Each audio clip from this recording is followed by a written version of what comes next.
I think we're in for a huge treat. The one for Victor Daniel!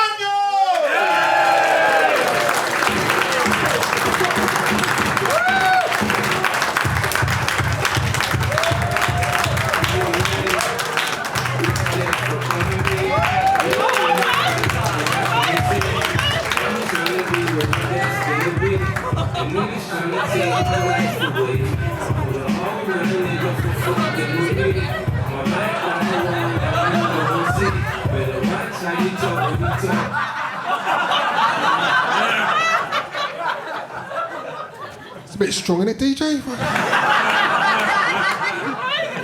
I know I asked for black music, but fuck me.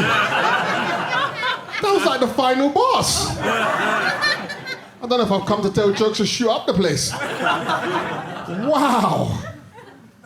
How we doing? I'm going to be the black comedian for this part of the show. I'm glad to be back here. I see you. Easy, Tiger. 07931325757.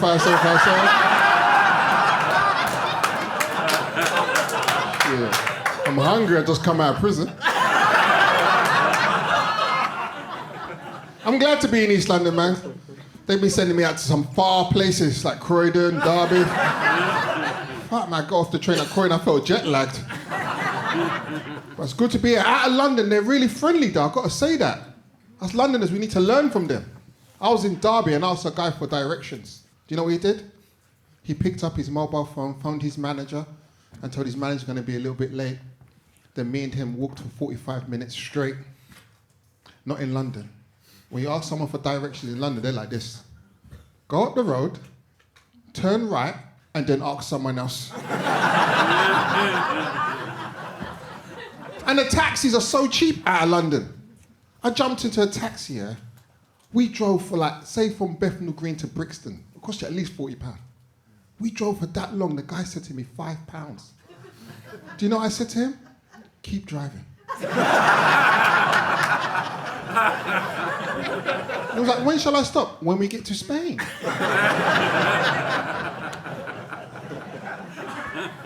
And you gotta give UK its credit. A lot of people say UK is racist. It's not as racist as it was back in the day, and I know why. Because nowadays, us men, we're too horny to be racist. Sex to me is like Pringles. Once you start popping, you just can't stop. We'll fuck any race. I'm going out of a blue woman. She glows in the dark. It's nuts, man. My friend, he took a vasectomy. I know. I didn't even know where it was. I mean, explain it to me. They put a needle in your tings.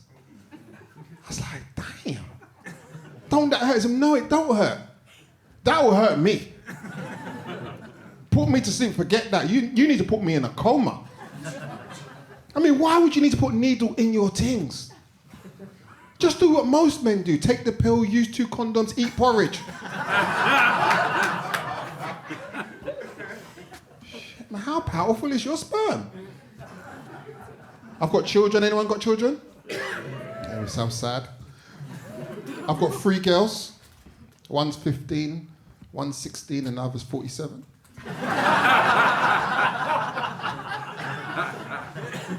They ask tough questions, you know, tough questions. My daughter came up to me the other day and said, Dad, there's a child in my school who's got 2 mums. How was she conceived? I said, that's a tough question. I'm going to watch as much lesbian porn as possible to give you the right answer.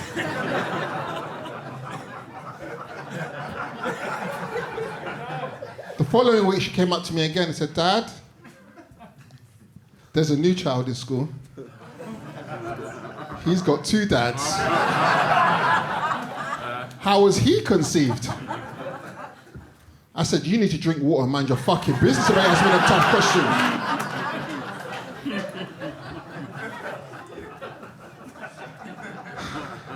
I went to a party the other day, right?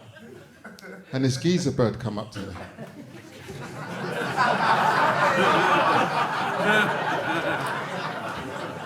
It was a bird, but it was a geezer.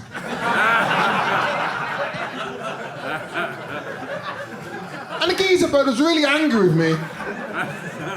The geezer bird said to me, Victor, you know nothing of discrimination. I was like, easy on there, Sheila. Me and my people have been suffering discrimination for years. And the geezer bird was like, what, because you're black? I was like, no, because I am an Android phone user.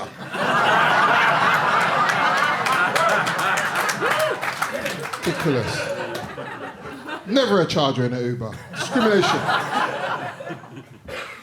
And he was really geezer. I'm not a geezer bird. I identify as a woman. I was like, mate, you can identify as a woman, but your beard identifies as a Hamas freedom fighter.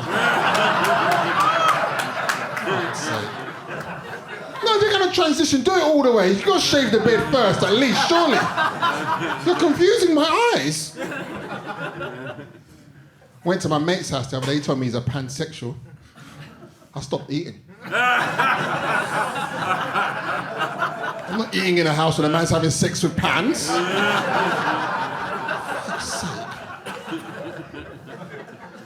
Life is confusing. Like the geezer bird says to me, right? You don't know what my pronoun is. Yes, I do. Shim.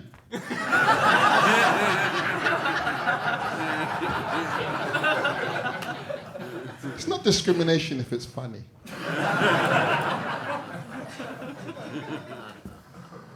Apart from doing comedy, I actually work as a mentor, because they say a lot of young men, when they come out of prison, they reoffend within the first year. And I'm proud to say that there's a young man with me by the name of Marcus, who's been out of prison now for 3 years. Thank you, thank you, thank you. He still sells drugs, but with my guidance, they will never catch him.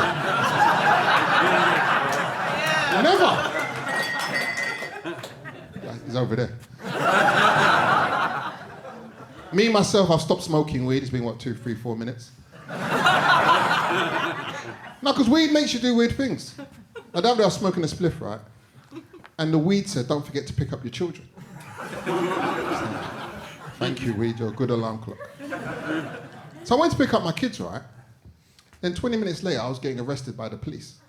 I was like, why are you arresting me? And they're like, because they've never seen a black man with 3 Polish children before.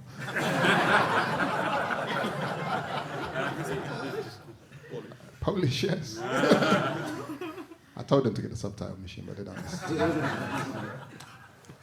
I've been hanging out with posh white people, though. Proper posh. Like Tesco's finest. Posh.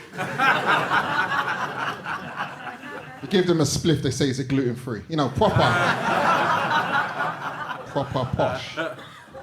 When they go to the cinema, they leave the film and say to themselves, I think I prefer the book.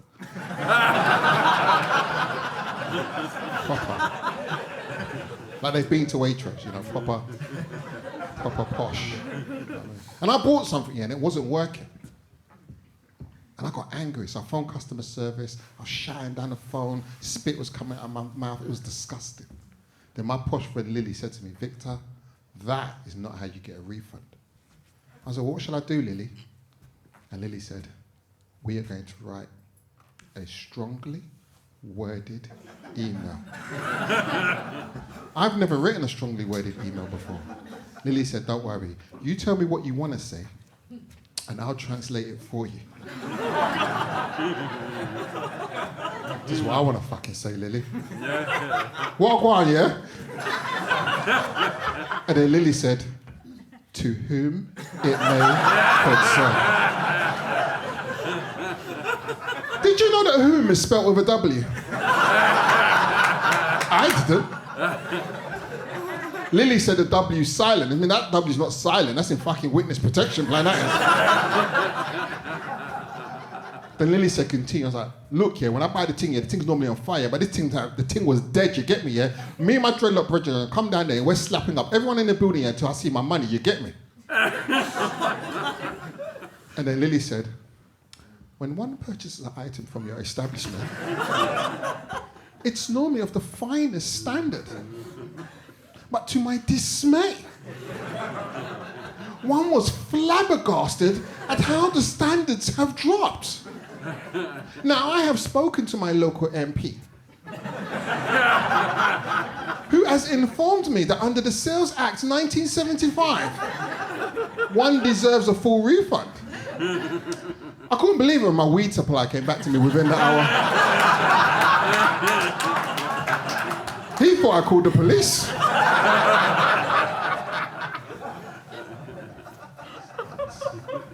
I was on ITV the other day. I went to do a quiz show. I was smoking weed. I don't know how I got there.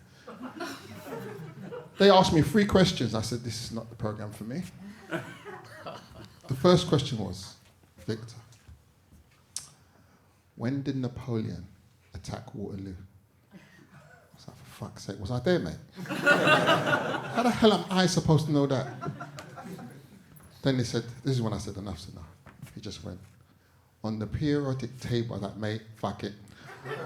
You know I don't know the answer. I'm not Professor X, just let it go. I thought that joke would be funnier, but it really wasn't. It didn't have that crunch, you know what I mean? It just didn't. But before I go, I like to read a story to my audience because I actually work for a charity. I go to hospitals and I read stories to deaf children.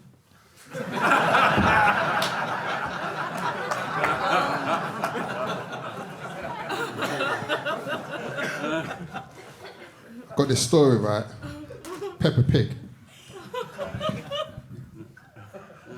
I've got to twist this black thing and make it taller.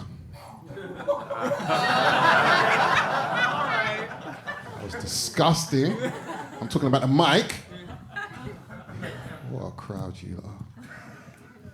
So if anybody wants a copy of this book, if you just give me your bank details and your mother's maiden name. It's called Peppa Pig. Original characters by myself. Peppa Pig and the family are enjoying a lovely day out visiting Mr. Elephant, who's in prison for slapping at one zookeeper still. Save you, man, for visiting, man, yeah? No one from the ends visits, man, you get me? They don't even send man a little piece so man could buy peanuts and them things, yeah? Watch when man gets out, you see man like Mr. Fox, Mr. Rabbit and Pedo the Pony, yeah? Watch when I get out here, bare man I'm gonna get slapped up, you get me? Said Mr. Elephant.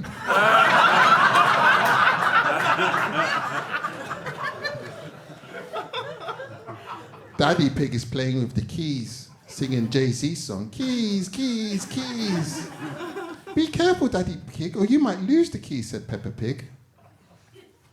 Daddy Pig gets angry.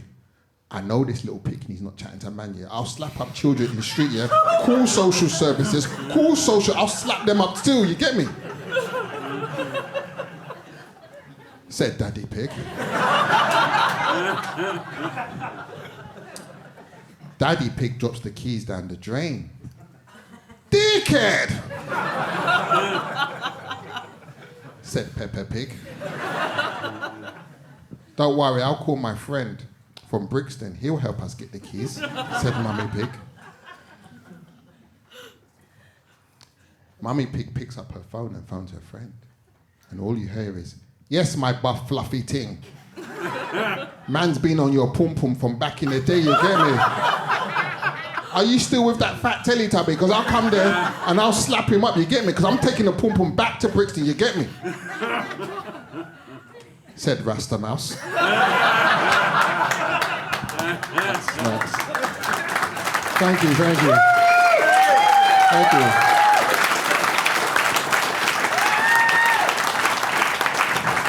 I'm going to go now, but before I go, I just wanted to say at 3 o'clock this morning, my wife gave birth to a baby boy. So I'm so surprised I'm still here. Thank you, thank you. I'm lying. I just wanted to end strong, you know what I mean? My name's been Victor Davis, thank you very much.